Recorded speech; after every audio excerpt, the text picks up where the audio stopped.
Thanks, Mark. We have a light agenda today. And Bettina, a few meetings back, had suggested the topic of wildflowers and no mow zones on the side of the road as a potential topic for our board to learn about. So we reached out to Stacy Matrazo, who is the Florida Wildflower Foundation Executive Director, and she agreed to talk to us tonight about the topic of wildflowers. So, I mean, I think, as a board that advises the county on environmental issues, it's great for us to, have a more comprehensive understanding of all the issues. So we're really happy to learn more about wildflowers, and I'll go ahead and turn it over to you, Stacy. Thank you for joining us. Thank you. Let's see if I can share my screen. I've only been living on Zoom for 2 years and yet still have trouble. Here we go. Is that are you seeing my screen now? Yeah. Okay. Okay, yeah, thanks for having me. I am the executive director of the Florida Wildfire Foundation, and I do want to give you just a little bit of background about our organization, as well as talk to you about our roadside program.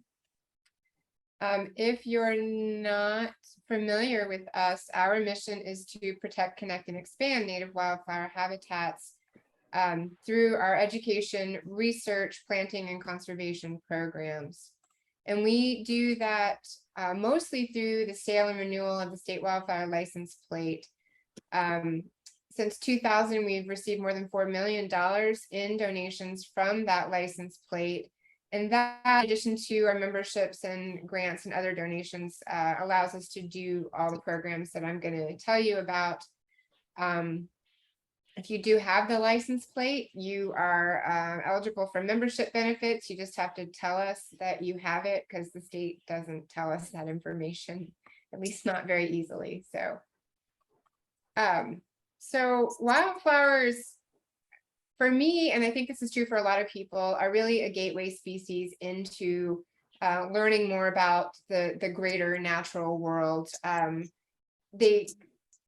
They're beautiful, they're intricate, they're interesting. They're the thing that catches your eye when you're out hiking or driving along a roadside. And I think when people start looking at all these different types of wildflowers that we have and really seeing all the uniqueness and beauty, they also start to understand that interconnectedness. You see the interactions with pollinators and with birds and other wildlife. You see the interactions in the landscape.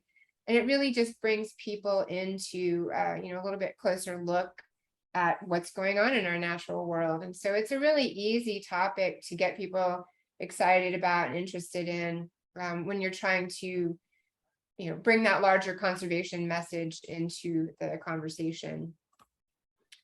And of course, they are essential to so much of our existence here in Florida. They are essential to our ecological health, our economy, and our natural beauty.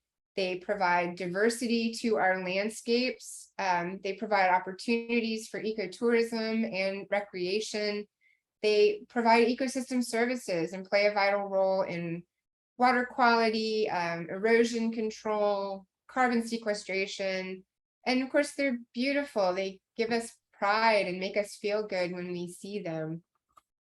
And they're also really important for providing food and habitat for our native pollinators and other wildlife.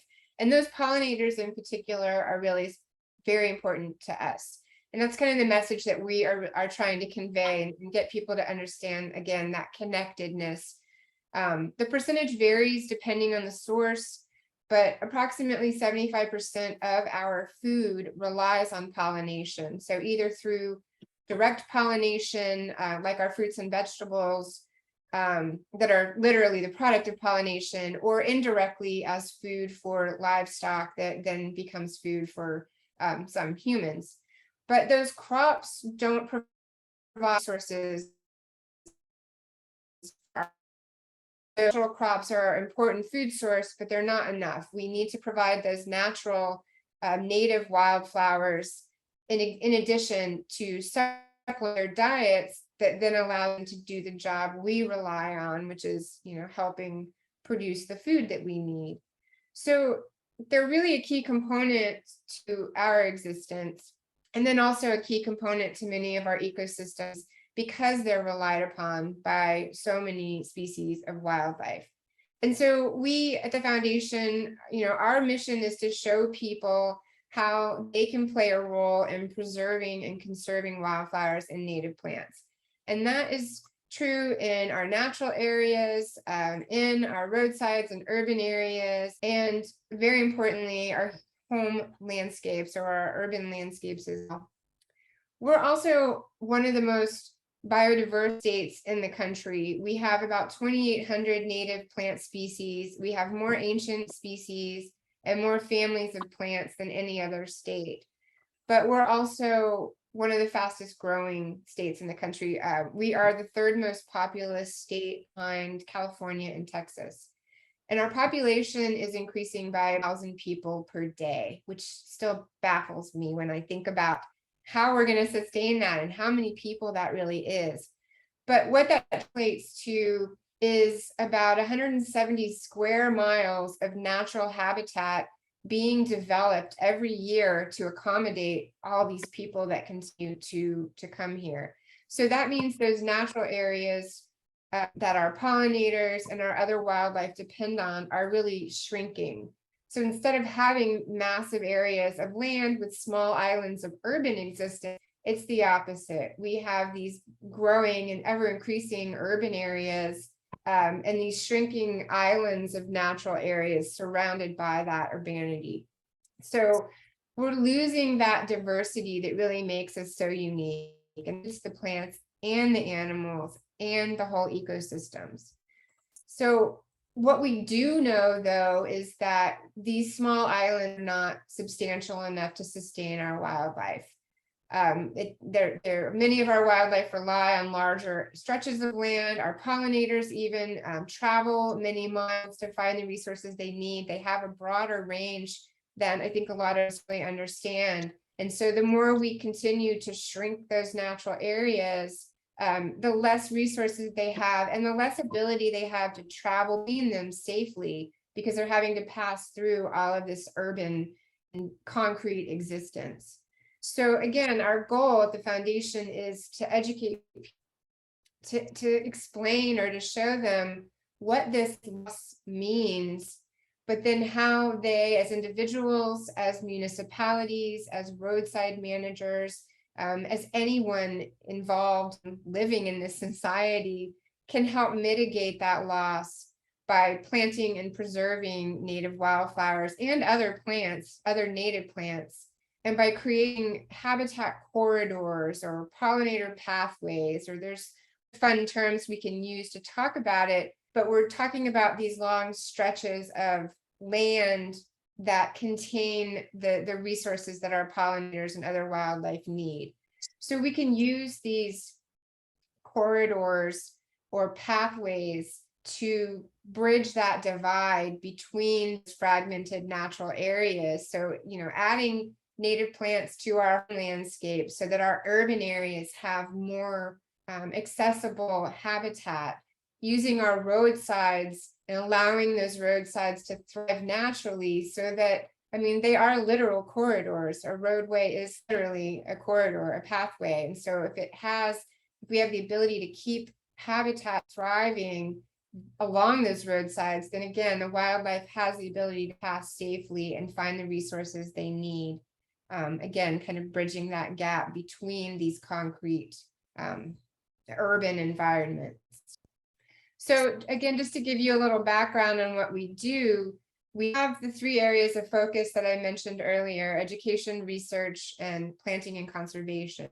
And our education program is really robust. It includes publications on topics like monarchs and milkweeds, lots of plant selection guides too, so we can really help the average homeowner or urban dweller to pick the right plants for their landscape and help them create habitat, not just beautify their landscape, not just throw in snips because that's the cool thing to do now, but actually consciously think about the elements that they're adding to their landscape with the idea of creating true habitat, things that are going to attract wildlife and provide those resources that they need.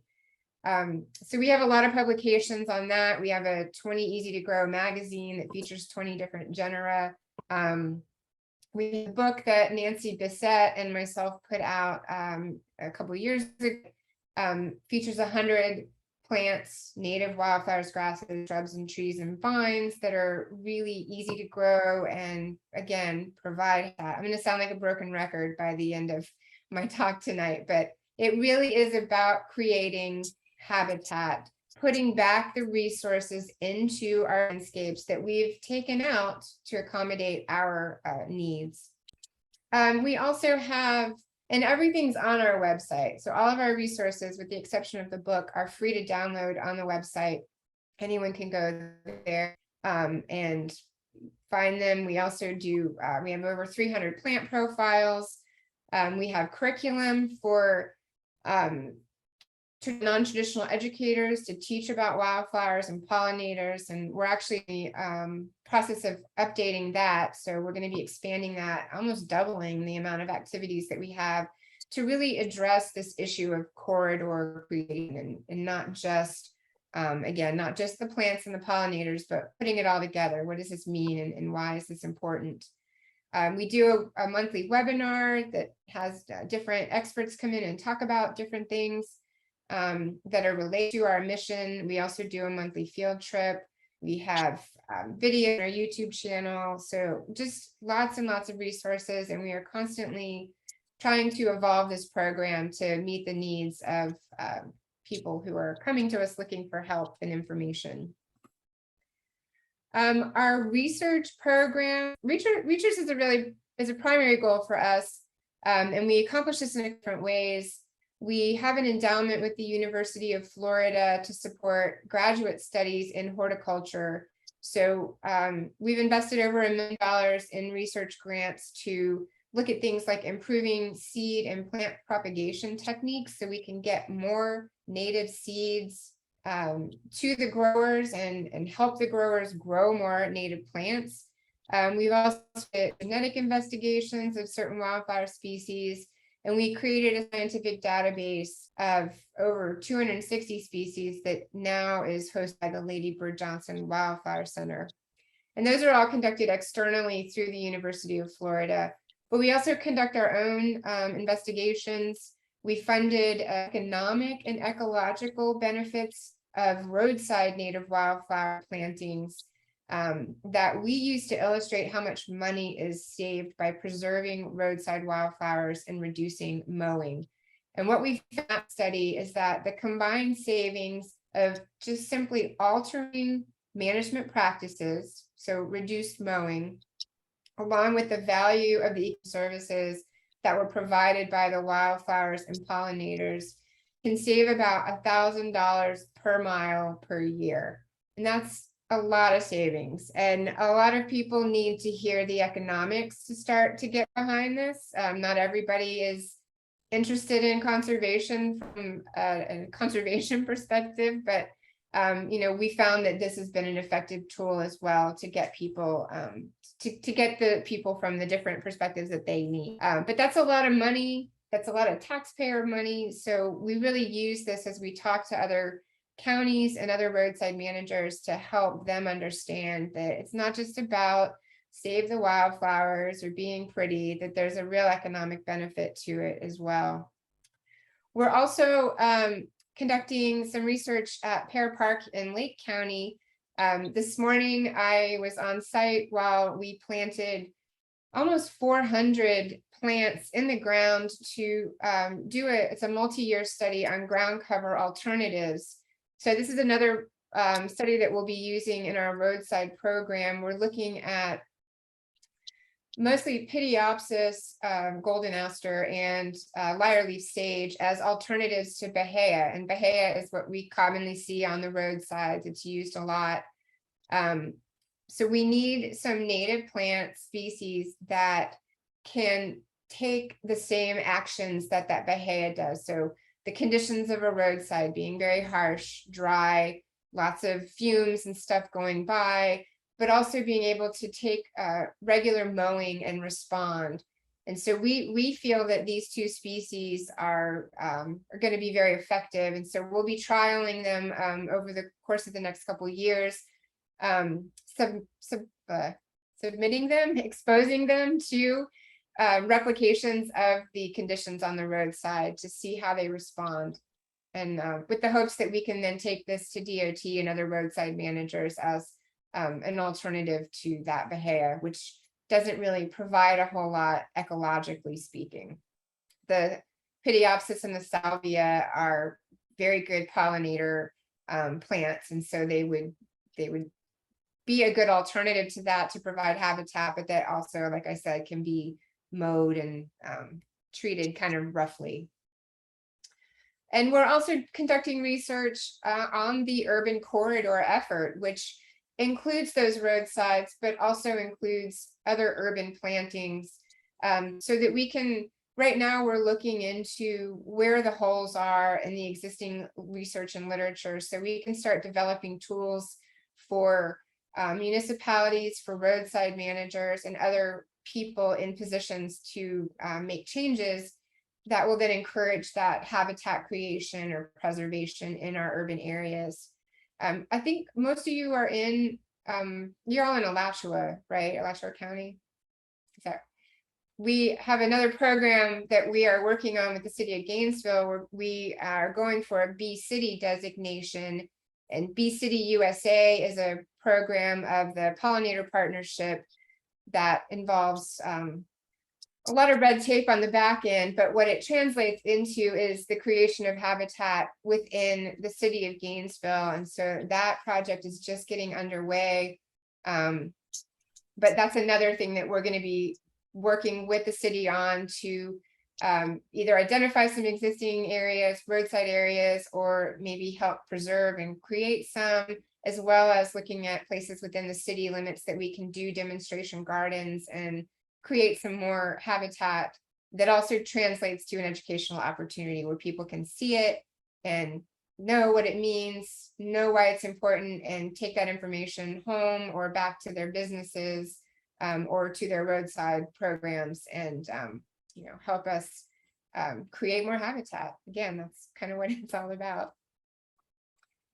And that kind of rolls into the planting programs as well. We have some grant opportunities. We have a Seedlings for Schools program that provides seedlings for elementary, middle, and high schools all over the state of Florida. It's a very simple application process, but if they apply, we ship, actually mail order seedlings to them to establish some campus gardens. We provide curriculum and resources, and then if they do well, they can come back the next semester, the next half of the year, and get a second shipment from us. And then we also have our Viva Florida program, which is a much larger grant program, and that's to establish habitat and demonstration gardens in public spaces. So we just funded this year one at Prairie Creek Conservation Cemetery in Alachua. They will be expanding a wildfire meadow. So we're looking forward to that getting started. But we fund these projects all over the state. And again, it's a native plant focus. It has to be all native. It has to be well thought out as habitat, not just beautification, and also have an education component so that the public, again, understands it and can translate that into something they can actually do on their own. And then, of course, it's very important that we increase the presence of native wildflowers along roadsides. So the Department of Transportation has two different approaches to it. They do some planting, but that planting is largely non-native species. Over the years, seed availability has diminished for our native species, and that's something that we are also focusing on, trying to identify ways to increase native seed so that we can not only get more plants in production for the general public, but figure out a way to get more plants on our roadside that are native. Right now, the seed that they're buying, that DOT is buying, is a lot of phlox and a lot of non-native coreopsis. It's very stunning. You see it along Interstate 10 and the Turnpike, but we want to promote native plants and native species. So the way that we can accomplish that more easily is to identify existing native populations along roadsides. And we do that by conducting surveys in counties that have a wildfire resolution in place. And so the map that you see on the screen, it's divided into the 7 different FDOT districts. And within each of those districts, the green counties are counties that have adopted a wildflower resolution. And this means that they are interested in helping to preserve wildflowers on roadsides. It means that they are interested in learning more about not only the different approaches to management, but also where are those natural areas or naturally occurring areas, and how can we identify them. So you guys are in District 2, which has a really great program. We still have a lot of work to do in terms of getting counties on board. We just got Suwannee County a couple months ago. And so our next step with them is to do a 3-season survey of their county and rural roadsides. So we have a researcher on staff who will go out in the fall, spring, and summer and survey those roadsides, in the county roadsides, and then ones that are in rural areas that are adjacent to natural areas or adjacent to utility easements, places where you're likely to find naturally occurring roadside wildflowers. And once we identify those, and he'll, look at the species and conduct a species inventory as well. But once we identify those, then we can go back to the county public works and say, here are your best wildflower areas, here's what they contain, and here's the best way to preserve them. And most of the time that just translates into reduced mowing. It's really a lot simpler than I think a lot of people think. But it's just changing those mowing schedules so that they align with the natural biology of the plants. We want those wildflowers to not be mowed down while they're flowering, because that's when they're providing the resources for the pollinators. And we also want to allow them time to set seed. So timing that mowing is really essential. Once the seed is set, they can be mowed, the seed's already on the ground, so that next generation of plants has the opportunity to germinate and survive. Rather than mowing them down at a time when we're not going to either allow the resources to be available or allow that seed to establish.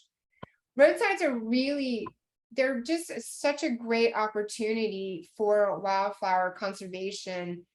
They're open and sunny and disturbed sites most of the time, and that's really the ideal conditions for a lot of our wildflower species.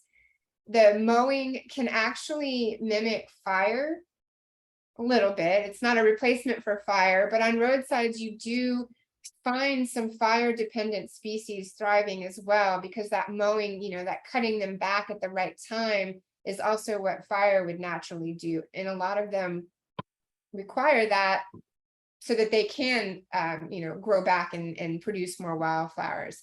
And even the wet roadside ditches are good because, again, it's still open and sunny, but that constant wetness of the roadside ditches allows a lot of our aquatic wildflowers to thrive too.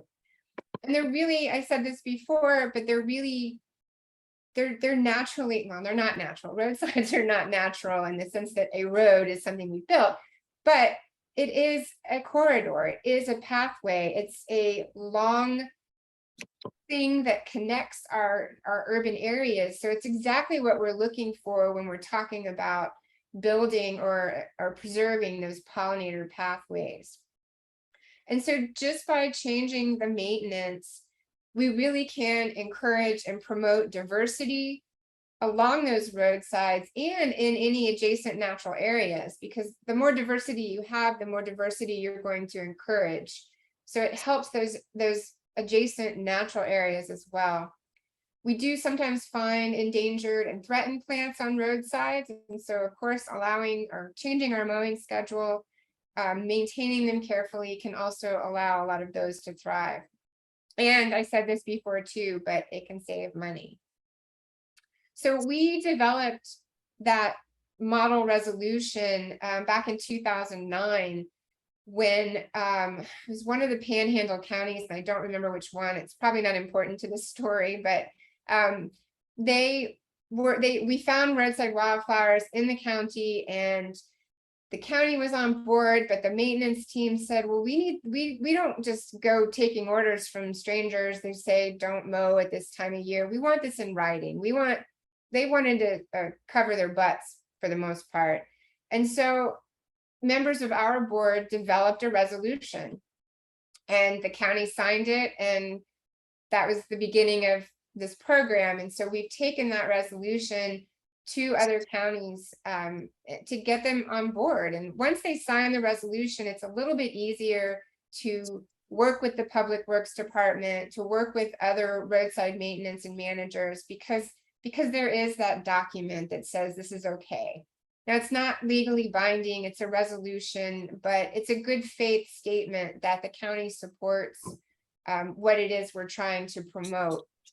So we have 37 counties now, and 3 cities as well have adopted the resolutions.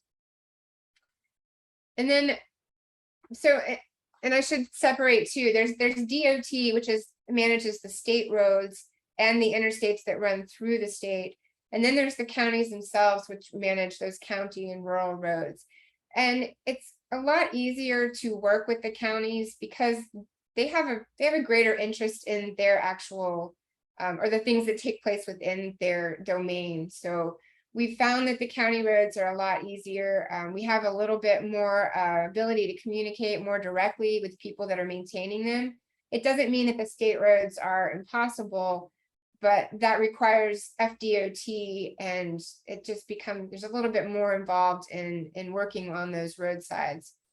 But each of the department's transportation districts, the 7 that you see broken out here, has its own wildflower coordinator.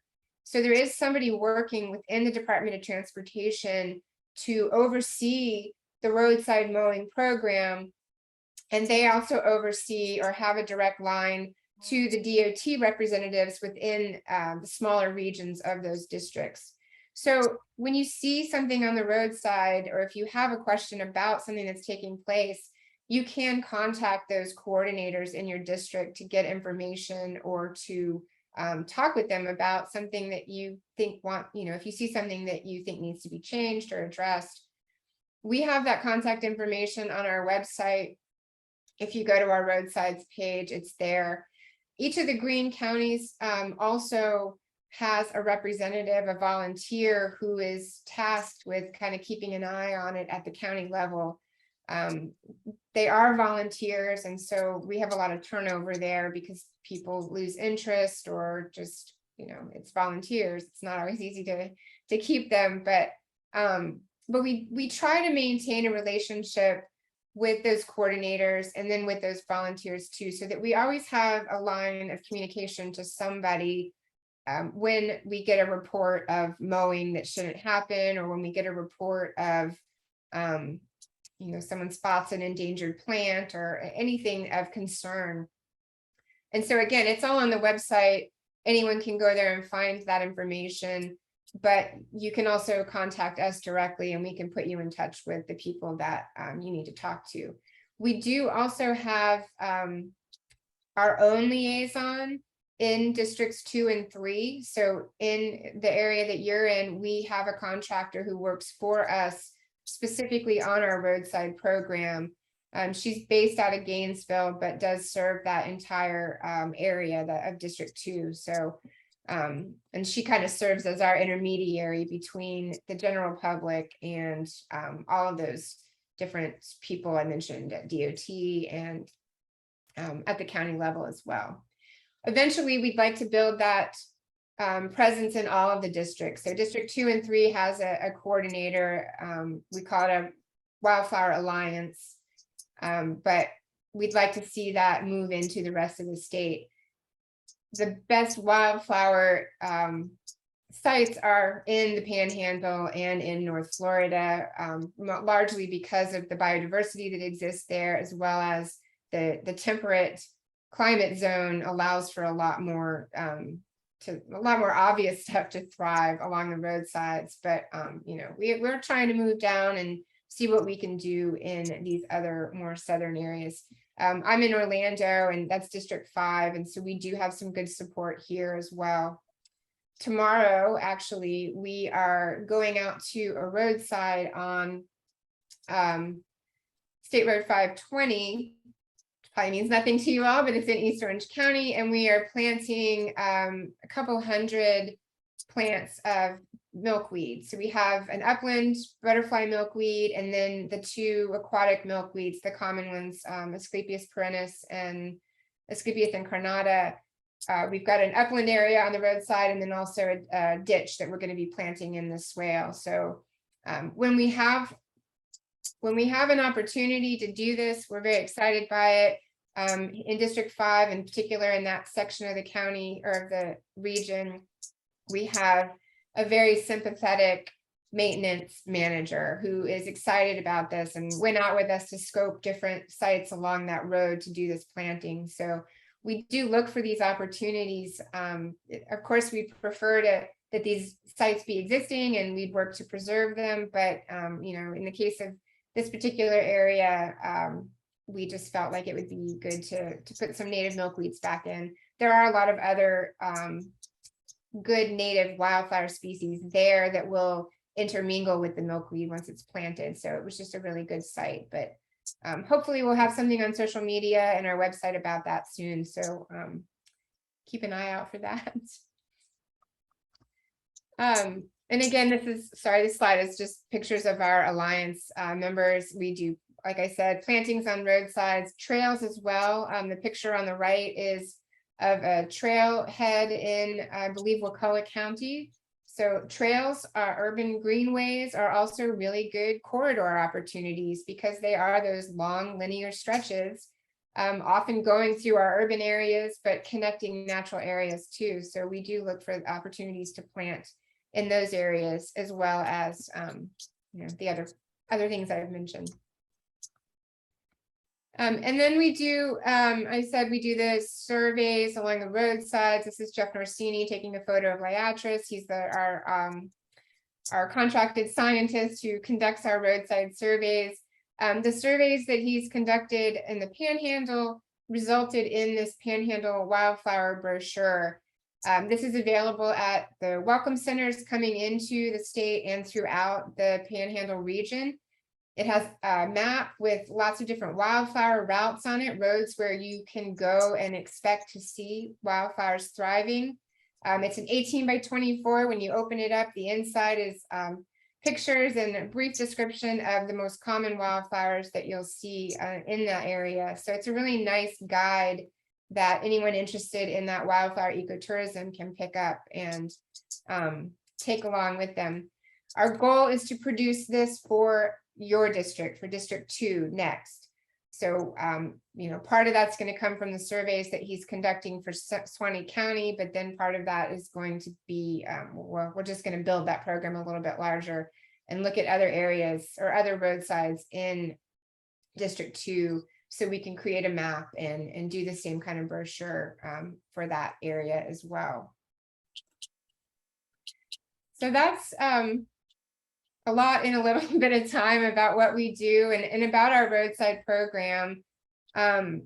If your passion is roadsides, you can get involved with your county, especially because you guys are in Alachua.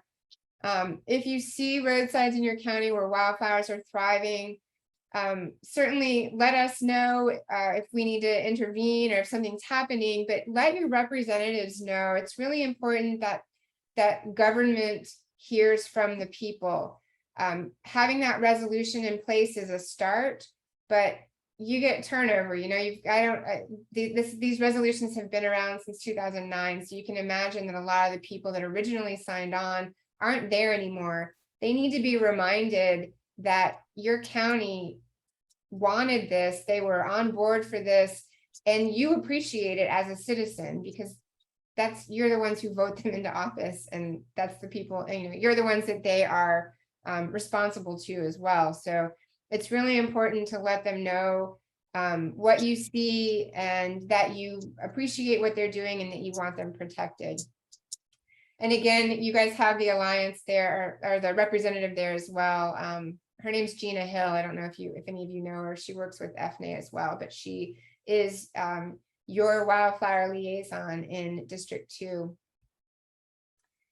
And beyond that, you know, I really want to just say the roadsides are hugely important. They're great opportunities, but it's also really important that we look at our own backyards, front yards, businesses, any opportunity to restore habitat. And we're not talking full-scale restoration. It's never going to be what it was.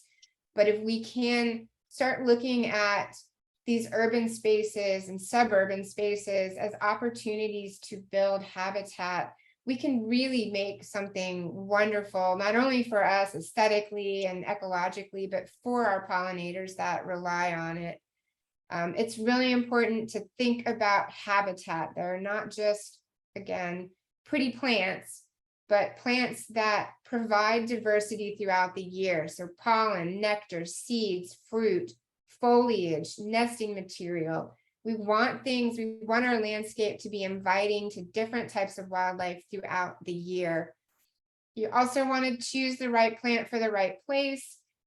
Make sure if you've got a sunny landscape and it's dry soil, don't put that shady wetland plant in it. It's kind of a no-brainer, but not necessarily if people don't know what these plants are, where they naturally occur. Again, we have lots of resources to help people with that. Also understanding the hardiness zone of the plant and its natural occurrence. Plants that grow in the upper western region of the Panhandle only are probably not going to be best suited for a South Florida landscape, and vice versa. So just knowing where those plants naturally occur, what habitat they naturally occur in, and aligning that with your landscape.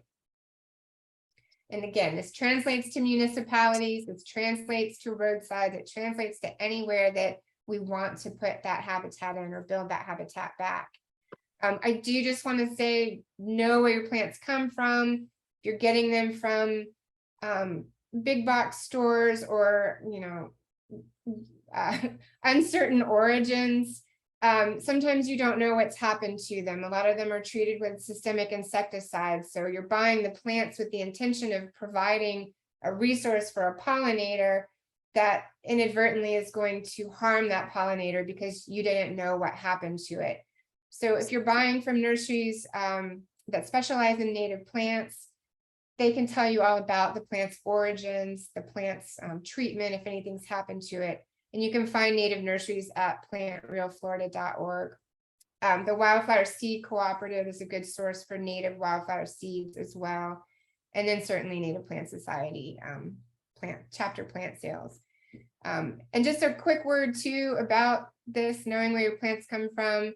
A lot of plants are native to many parts of this country that are also native here. You see butterfly milkweed here. This is one of the plants we'll be planting on the roadside tomorrow. It's native all the way out to the Western United States and pretty far north too. So if you're not buying it from a nursery that specializes in native plants, if you're buying it from a big box store, it's probably been grown in Colorado. That's one of our biggest suppliers of this species of milkweed. But when you think about Colorado, high altitude, cold temperatures, very different soil components, those plants, when they come back here, are not as acclimated to surviving in our pretty harsh conditions. So they probably won't do as well in our landscapes in Florida, but they're also compromising the genetics of our Florida ecotype. So I don't want to harp on this too much, but it's just very important that when you're adding plants to, when you're trying to create habitat with native plants, that you really know where they're coming from, where they were hardened off, what their seed origin is, and again, what's been done to them. And again, plantrealflorida.org is your best place to find those. And the other thing too is just understanding what's invasive. These are a few very common species used in landscapes that are invasive species. Mexican petunia in particular is just, it's so easy to grow. Landscapers and developers use this plant so commonly. You see it in a lot of new developments, but all of these plants being invasive have gotten outside of cultivation and are wreaking havoc in our natural areas. And there's no law prohibiting their sale unless they make it to the noxious weed list, which is a whole lot of congressional acts to get it on there. So most of these plants are available at your big box garden centers with no information telling you that they are invasive. And that is something we're working on to try and figure out what kind of one sheet or handout we can provide to people so that they can be aware of this. But again, if you're buying from native nurseries or you know who the growers are, you can ask these questions and not purchase these plants that are ultimately detrimental to our natural areas. Oh, and then there's the Florida Invasive Species Council, which can provide information on the invasive species, or they're the ones who maintain the list. So, and it's a very extensive list of species. So all of these principles together are what, I like to call real Florida style. We don't have the same landscapes that you find in New England. We're not talking about a formal British garden. We're talking about using the plants that have evolved here over millennia with our native wildlife, our native populations that really provide the resources that they rely on. So we can do this on our roadsides, in our home landscapes, our municipal areas, anywhere that there's an opportunity to create habitat. We can do it. We just need more people to stand it and take that on themselves. So, and again, we have lots of resources to help. And that's all I have for you. If you're interested in learning more about what you can do or about our efforts or getting involved with us, check out our website, follow us on social media. We're on most of the platforms at FLA Wildfires, and contact me too if you have any questions. Thank you so much, Stacy. I know I learned a lot. I didn't come into this knowing a whole lot about wildflowers, and I definitely learned a lot. Do you have a little bit of time for questions? Sure. Okay, great. Does anybody have questions for Stacy? Yeah, go ahead, Jay. Yeah, mute. You're muted, Jay. We'll do Jay and then we'll do Bettina. That was a wonderful presentation, bolstered by pretty slides, as we're likely to see in a meeting like this, and we thank you for it. My question is, Alachua County is green. Mhm. Are they green in their actions? A wildflower friendly mowing policy, for example. Do you have any information about how we're actually doing our green status? Yes, you are doing well. Both the Department of Transportation and the people in that district are very sympathetic and worked on the state roads to change those mowing regimes. And there's a couple contacts that I could put you in touch with if you're interested in talking with them. But yes, your district is a really good district, and Alachua in particular is really making efforts. At the county level, the interest in this Bee City program is what's really going to propel it, because that goes beyond the roadsides. They're showing an interest in wanting to create habitat and wanting to do the right thing. So we do have a lot of support in Alachua at the county level and at the state level for the roadside program and for expanding that in the municipality. And that is Gainesville. The Bee City is Gainesville specifically, but we really feel like that momentum is gonna go beyond that because there is such an interest in that area. Go ahead, Bettina.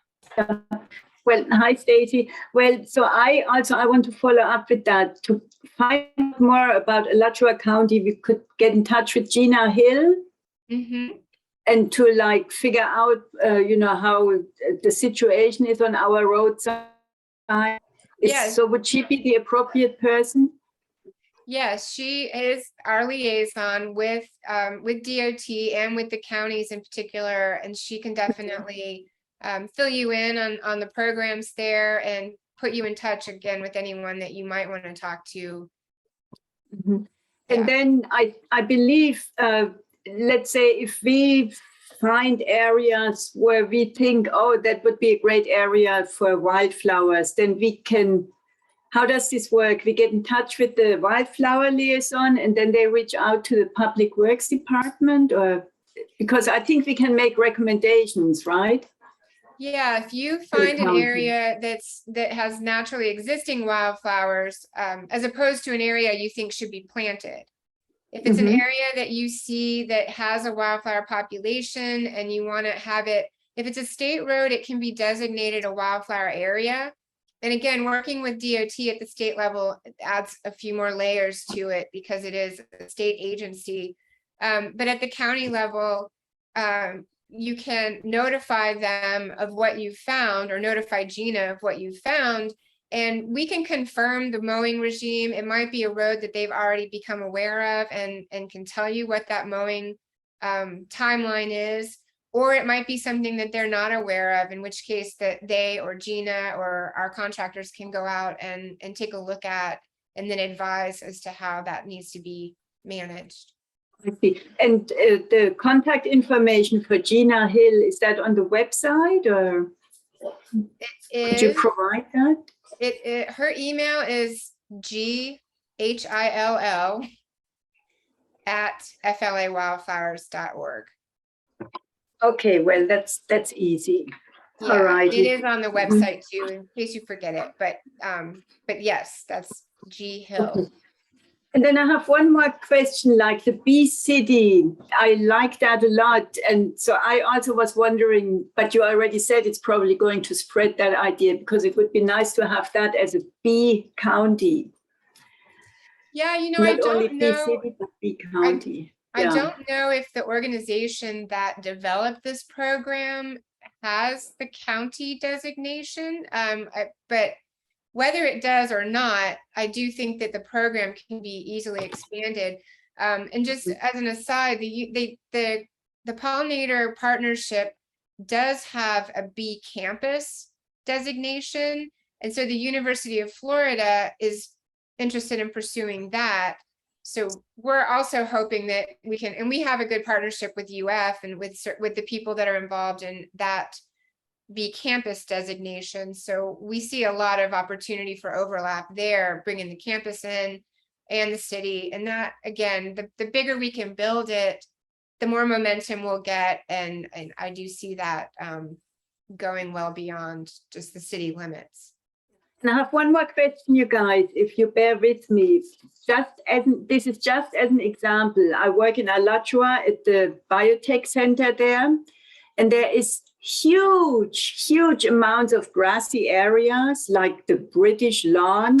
And I always, I'm really frustrated. I wish, they would plant like native plants there and native wildflowers.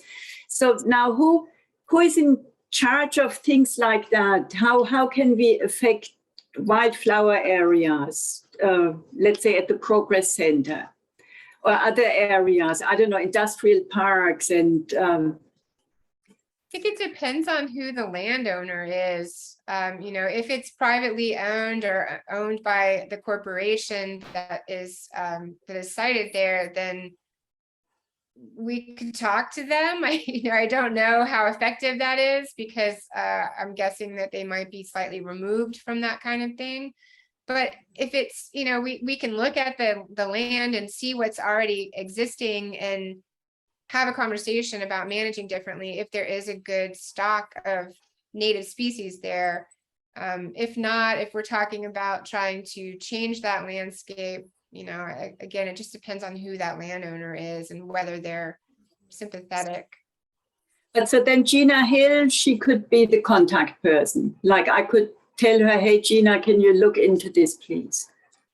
You can. Her focus is primarily roadsides, although she is working on the Bee City program with us. But depending on who it is, I don't want to make any promises, but depending on who it is, it's something that we can look at. All righty. Thank you very much. Thank you. You're welcome. Thanks for your questions. Thanks, Bettina. Go ahead, George. Yeah, Stacy, in addition to the stated benefits and intents using flowers for helping pollinators and that sort of thing, have wildflowers ever been called upon to serve as transition plants or to condition the soil for transition to perhaps a different kind of vegetation in an area? Or are they mostly for the visual and for pollination? That's a good question. I'm trying to think of what transition areas we might have been involved in. I mean, we do, so you can use some native species if you're talking about like agricultural lands to help kind of reestablish the soil, or Right. we do recommend some different ground covers. Those in the pea or the bean family in particular can help put minerals and nitrogen back into the soil. So that's something I think more people use perennial peanut for that, which is not a native species. So I don't know. That's a really good question. I don't know that we have been involved in anything like that, but that doesn't mean that it's not being used in some way. The only thing I can think of though is agricultural lands and something that you'd want to kind of refix the soil so that it can then be used for something else. I also wonder whether in areas where you've planted flowers for beautification and for pollination, you end up getting them displaced by other plants. In some cases, yes, it depends on it depends on a lot of factors, but the quality of the existing landscape. So if we are just trying to manage for wildflowers in a naturally occurring area, we can go in and mitigate some of those invasives depending on the amount of it. If we're planting something, we do try to do the best in terms of prepping that landscape. So you know, sometimes herbicide is necessary. It's our last resort, but for depending on what is currently there, what problematic species are in the landscape, sometimes we have to just treat, kill, and then we can start fresh. We do try to use other preparation techniques like solarization or sheet mulching or even hand removal when feasible. But when we're planting, we take a lot of care, and when we fund other plantings, we have a lot of requirements for site prep so that we can try to ensure that we don't get a lot of weed pressure back.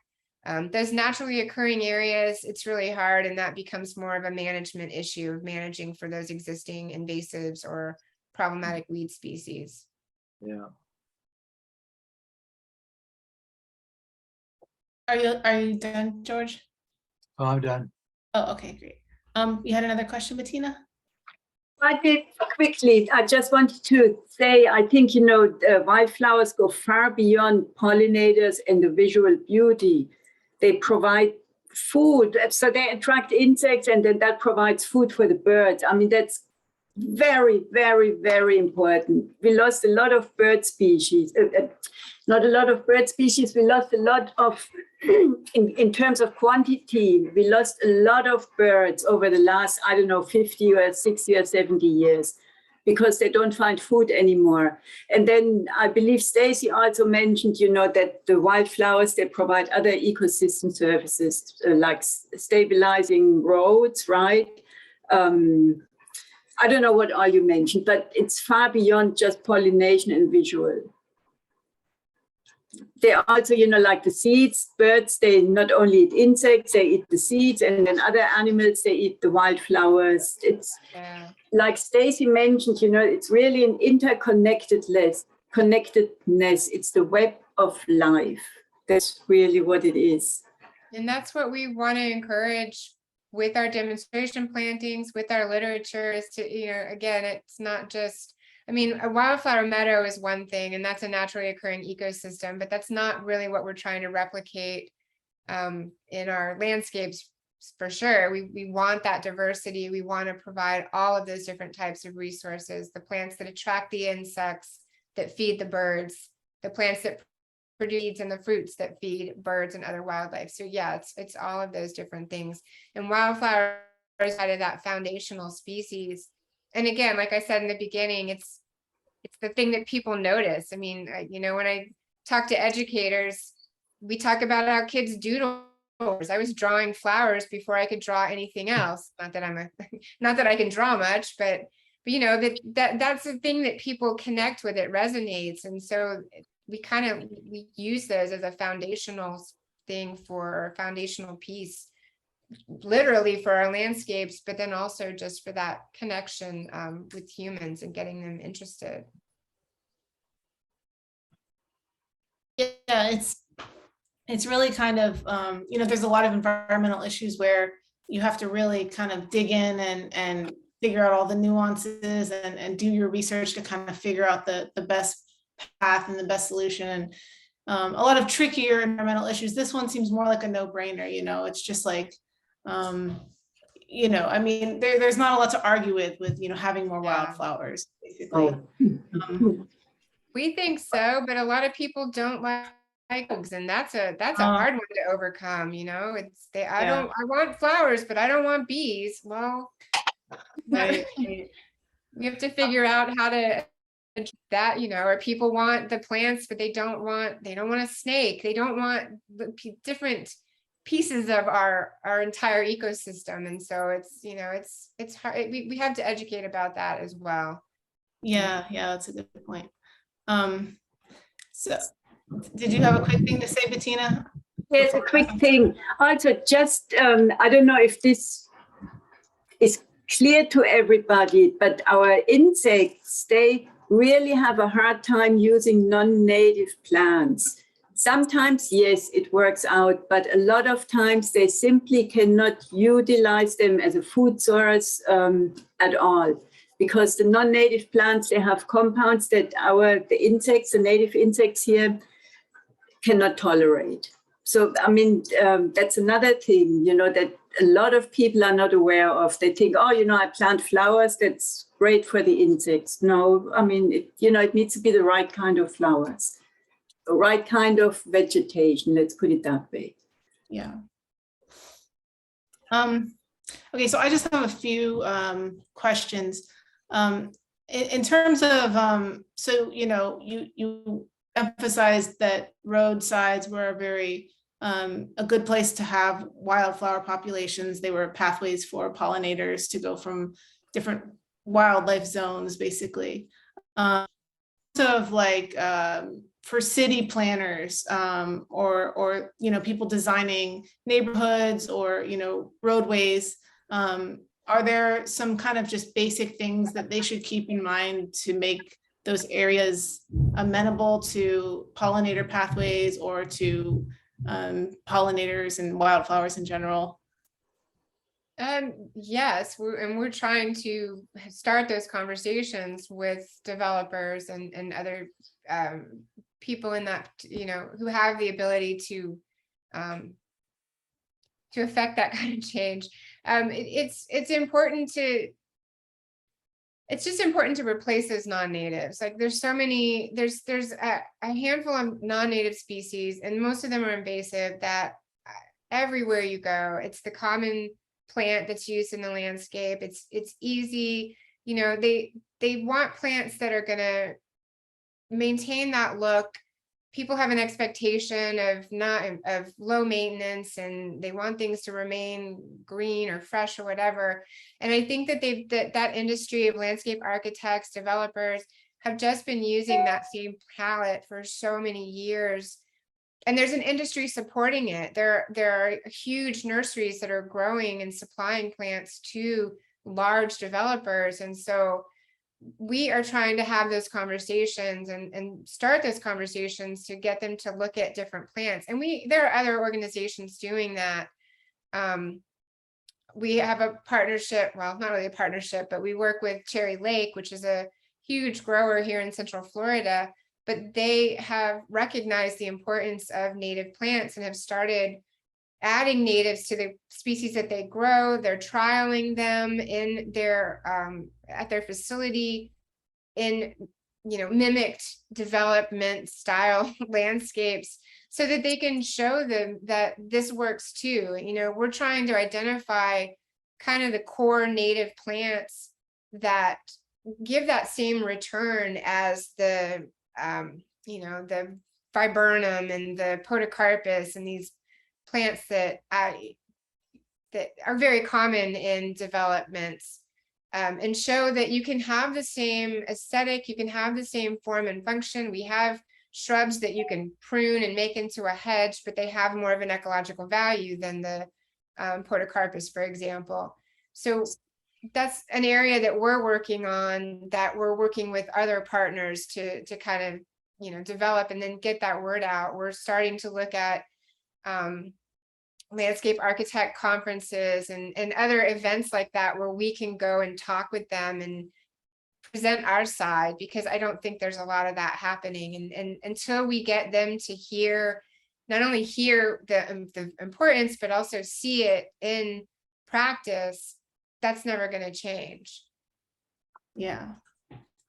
I don't know if that answered your question. Yeah, for sure. So replacing what is kind of the commonplace, this looks pretty, it's easy to grow, with native plants is the maybe the big thing for development to keep in mind if they want to be more. And there are friendly. some developers who are coming around, but right now the native plants are more expensive than these other ones that are being mass produced because the demand is so high. And so that's eventually there has to be a shift, but there has to be a willingness to pay a little bit more now in order to get that demand, so that those native plant productions can overtake or at least equal the non-native production. Right. And then a couple other questions related to households, neighborhoods. So there is like a program in our county for xeriscaping your yard to save water. And so maybe I was wondering if you could maybe touch on kind of the relationship between having a native friendly wildflower filled yard versus a xeriscaped yard, and if those things were compatible, or what you saw the kind of relationship between those two strategies for having a more sustainable yard being. I think they're two sides of the same coin. Maybe that applies. And it's, very similar to the Florida Friendly program too. Using native plants are acclimated. They're going to require less water than a lot of our common landscape plants. So the intention is the same with xeriscaping and with Florida Friendly program. It's just that is not an exclusively native plant focus. So there are non-native plants that meet that low water requirement or don't require pesticides or the other things that we promote natives for. But as Bettina pointed out too, a lot of those species that are Florida friendly or maybe in that xeriscaping palette are not necessarily the best for our native pollinators and wildlife. So Gotcha. The principles are the same. It's just that we are promoting those native species because that's our focus, but because they're the ones that have evolved with our native plants or with our native wildlife. So we can be assured that they are providing the resources that are necessary. Gotcha. So, I mean, in my mind with that, it might make sense for our county to even shift the focus. I believe it's more focused on the xeriscaping element, but shifting that into a native. And I'm not sure because I haven't really looked at the marketing behind the xeriscaping program recently, but it seems like it would make sense to kind of shift that into like more of a native landscaping strategy, because that would encompass the xeriscaping, but then it would also get rid of any non-native elements that might be part of that program. Yeah, I think that would be great. And I haven't looked at the xeriscaping program in quite some time, so I'm not really sure what they're promoting.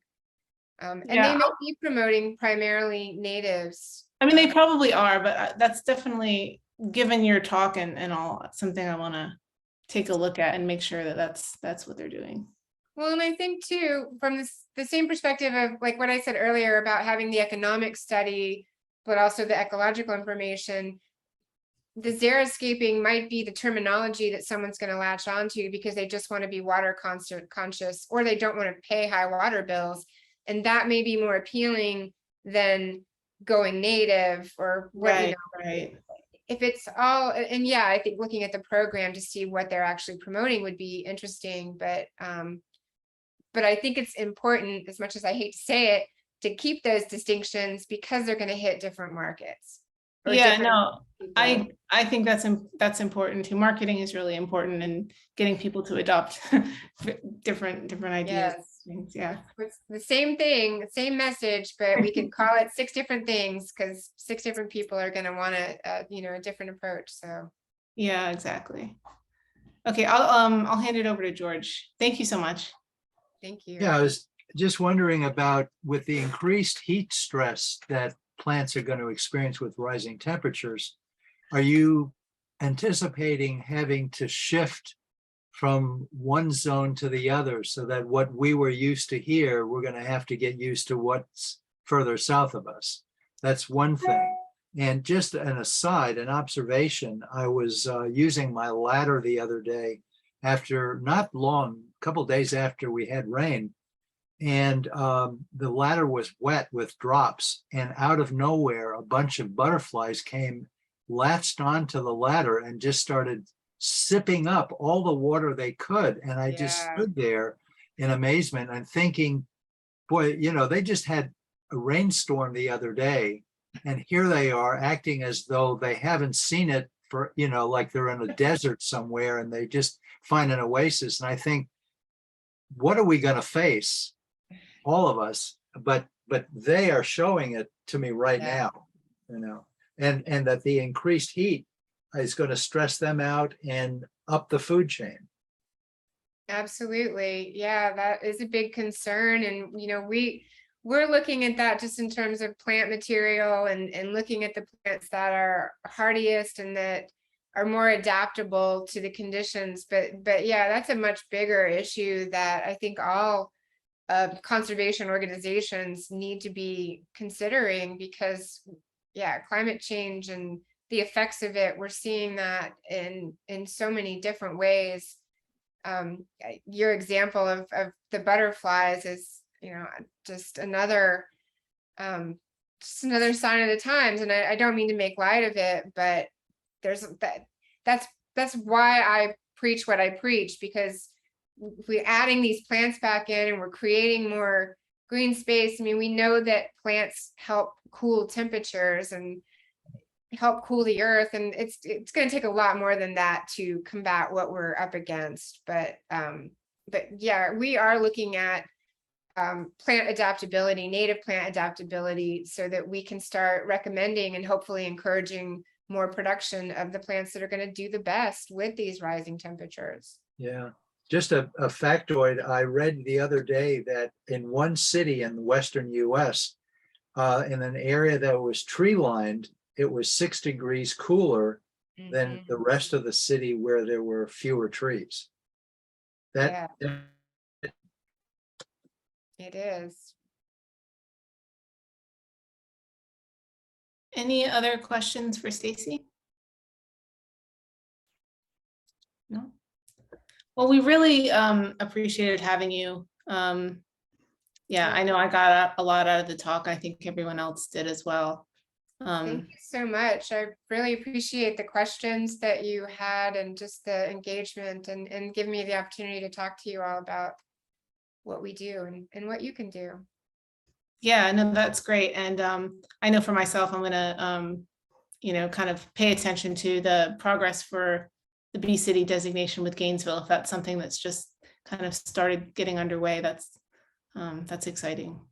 Yes, and we'll be looking for volunteers. So if anyone does want to get involved, reach out to me or Gina.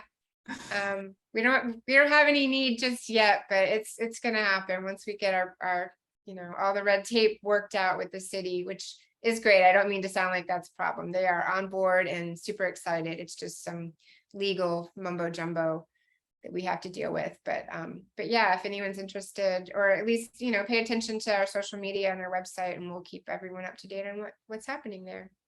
Perfect. Awesome. Thank you so Well, much, Stacy. thank you. Enjoy Thank the rest you. of your meeting.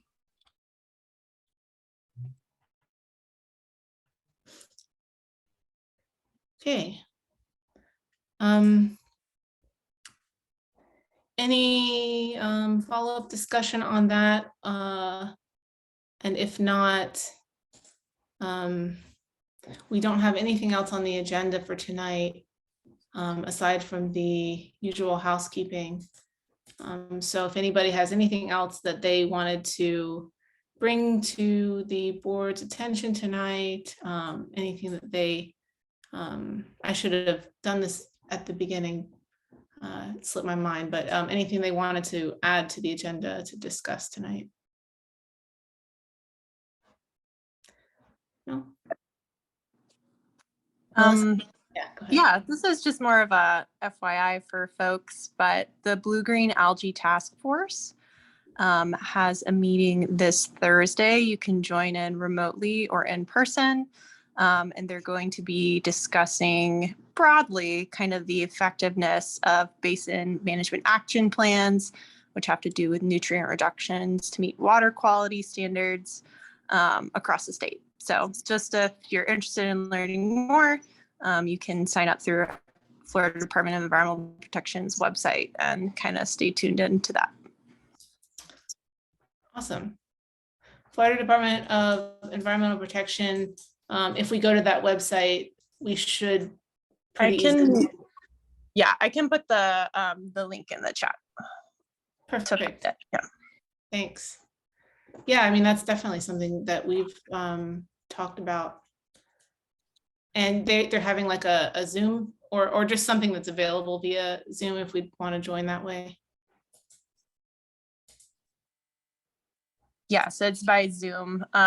They can be long meetings sometimes, but they usually kick off around 9 and then are slated to go through 1 or 2 p.m. But I'll be tuning in for work. So. Oh, wow. So 9 a.m. to 2 p.m. That is a very long meeting. It is very long. And usually there's some nice articles about whatever they covered afterwards. So I can share those with Mark after the fact to circulate. That'd be great. Thank you.